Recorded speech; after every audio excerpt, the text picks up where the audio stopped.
Hi Pisces, this is Pisces Hub. Welcome to my channel. So for today's video, gagawa tayo ng daily reading for Pisces sa araw na ito. Okay, so alamin natin kung ano yung mga posibleng mangyari.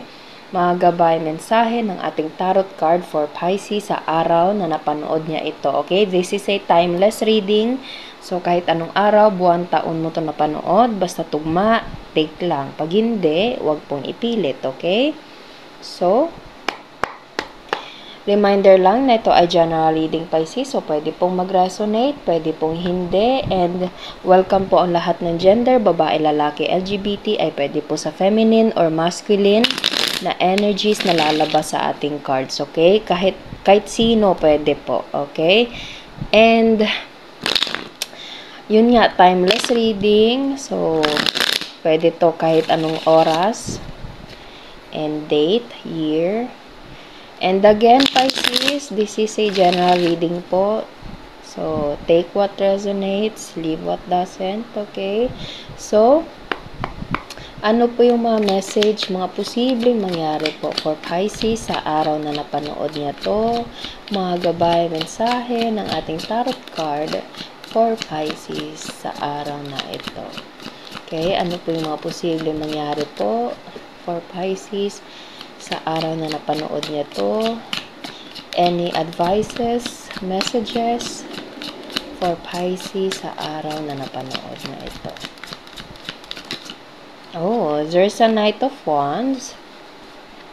You're preparing something, Pisces, okay? Merong paghahanda na parang action or something like movement, traveling, planning, okay? Kumbaga, there's a preparation with this Knight of Wands, or there's something na action, there's something na traveling, there's something na movement na nangyayari, ginagawa na, okay? So, it's some kind of parang almost or recently, parang ganun po, okay? So, pwede merong galaw, merong mga aktibidades, okay? May mga plano, may mga preparations, or meron ng ginagawa.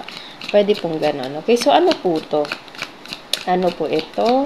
With this Knight of Wands, ano pa yung mga posibleng mangyari po for Pisces sa araw na napanood niya to?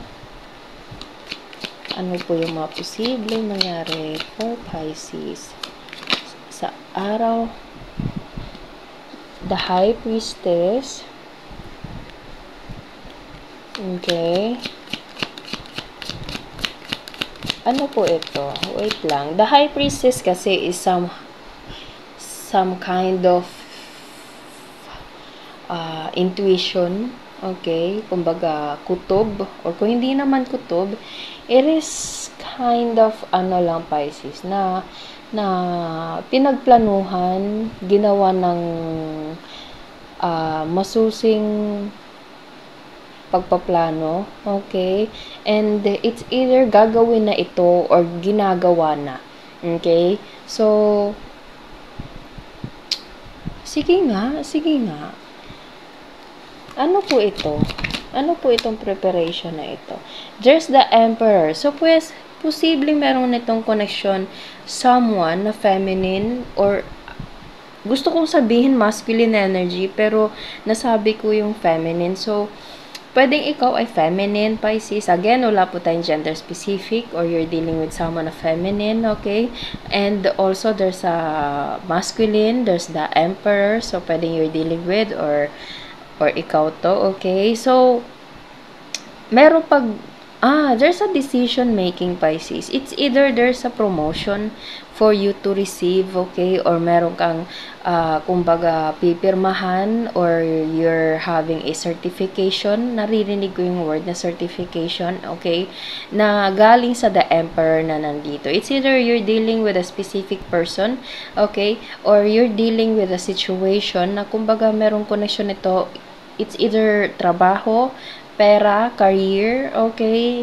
Basta merong pag-prepare, merong aksyong gagawin with this Knight of Wands. And the High Priestess, it's either you manifested this, or pinag-isipan ng mabuti, as I said kanina, pinagplanuhan, or ginawa lahat, okay? Intuition, pwede pong ganun, okay? So, there's an action, there's something na planning, there's something na movement, there's something na big decision, Pisces, okay? With this, the Emperor right here. So, ano pa? Nine of Wands. Medyo meron ka lang a little bit of parang hesitation, Pisces. Okay? Kailangan mo sigurong mag-research or kailangan mo lang ng, kumbaga, anong tawag nito? Parang, kung medyo may takot man, or medyo may pangamba, or something like medyo, alam mo yun, parang, anxiety, anxious, okay, with this Knight of Wands right here. Siguro, kailangan mo lang talaga ng, yun nga, parang masusing pagpaplano, Pisces, okay? Pwedeng mag-research ka, gawin mo, i-research mo lahat, okay? Before mo gawin ito, before ka gumawa ng action, before ka gumawa ng decision. It's either you're in a situation, kumbaga sa trabaho, sa opportunity, sa offer, okay, na gagawin mo soon or recently lang, okay? So it's normal po kung medyo makaramdam ng a little bit of takot na kumbaga, kaya ko ba to? Tama ba to? Parang magagawa ko ba to? Yung parang ano lang siya, parang anong tawag nito? Parang nakalimutan ko yung nakalimutan ko yung word, hindi ko masabi. Pero I know, Pisces, na nagigets nyo yung point ko po. Okay? So, kung medyo alanganin ka, alinlangan sa gagawin mong decision, you can make a research, Pisces, a further research para masagot yung mga katanungan mo, okay? Para makapag-prepare ka ng maayos with this Nine of Wands right here. Pero feeling ko merong malaking opportunity, offer, action, movement sa inyo, sa buhay mo, or you're dealing with a specific person or a situation, Pisces, okay? So, sundin mo kung ano yung sinasabi ng puso't isip mo, Pisces, with this the High Priestess right here, okay? Listen to yourself, okay? So, merong malaking offer dito galing kay the Emperor. Okay? Merong malaking offer and meron kang gagawing decision. As I said kanina, do some research kung ano yung mga kailangang dalhin, mga requirements, yung mga processing, mga ganun. Naririnig ko yun, Pisces, ano.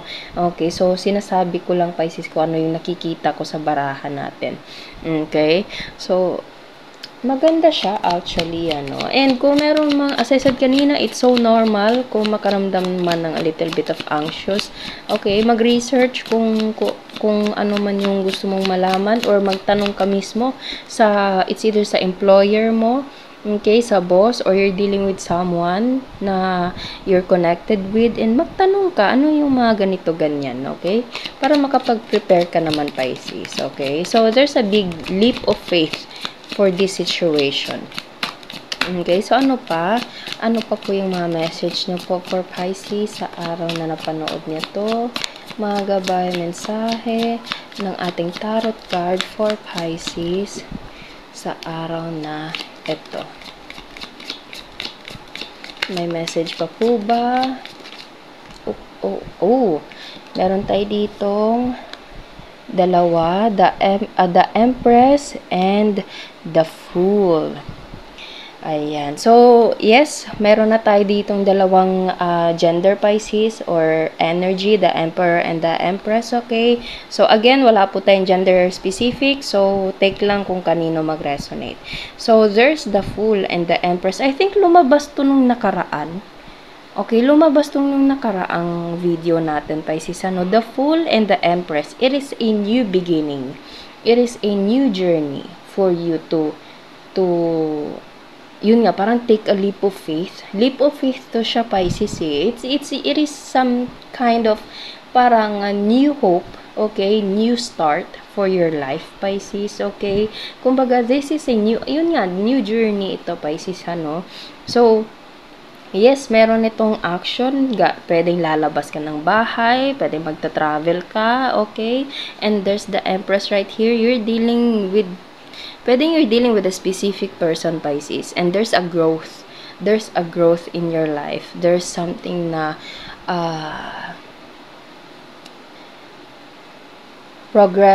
progressing, tama ba yung word ko? Okay, kumbaga there's an upgrade. Okay, sa buhay mo, Pisces, okay? So, maganda yung darating for you, there's something na action na connected dito. There's something na new journey, new beginning, offer, which is the Emperor right here, and meron tayo ditong the feminine energy, or you're dealing with the love of your life, Pisces. Pwedeng love partner mo ito, okay? Love, some kind of parang naririnig ko yung word na fiancé, okay, or asawa, boyfriend, girlfriend, pwede po, or pwedeng kaibigan, family member, okay, na konektado mo. Basta meron kang kumbaga dinidil na specific person, Pisces, and ikaw yung magdidesisyon, or kayong dalawa yung magdidesisyon. Basta yung reading natin ngayon, there's something na decision making, leap of faith, action, movement, offer, as I said kanina, opportunity. Kung medyo meron mang, as I said kanina, na parang little bit of anxious, takot, it's so normal. Magtanong, mag-research, okay, para makapaghanda ng mga requirements, mga processing, mga ganito, ganyan, okay, mga kailangang dalhin. Pwedeng magta-travel ka, okay, or magsa-start ka ng trabaho sa new company. Pwede pong ganun. Take nyo lang kung kanino mag-resonate, kung ano yung mag-resonate, Pisces, okay? So, kuha tayo ng mga initials, random words, kung sino or ano po yung mga konektado for Pisces sa araw na napanood niya to. Mga gabay, mensahe ng ating tarot card for Pisces sa araw na napanood niya ito.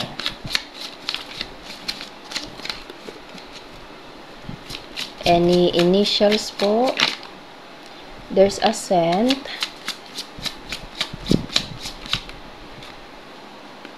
J,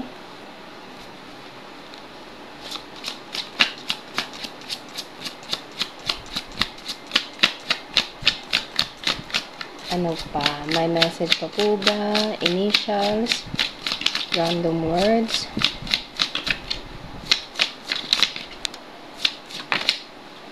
Okay. Isa pa. Meron pa po ba?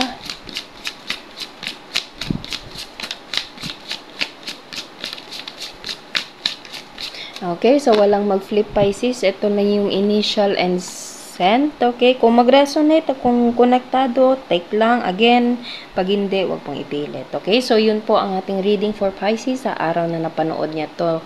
Naway nagustuhan niyo po. Wag niyo po sanang kalimutan na mag-like at mag-subscribe po sa ating channel.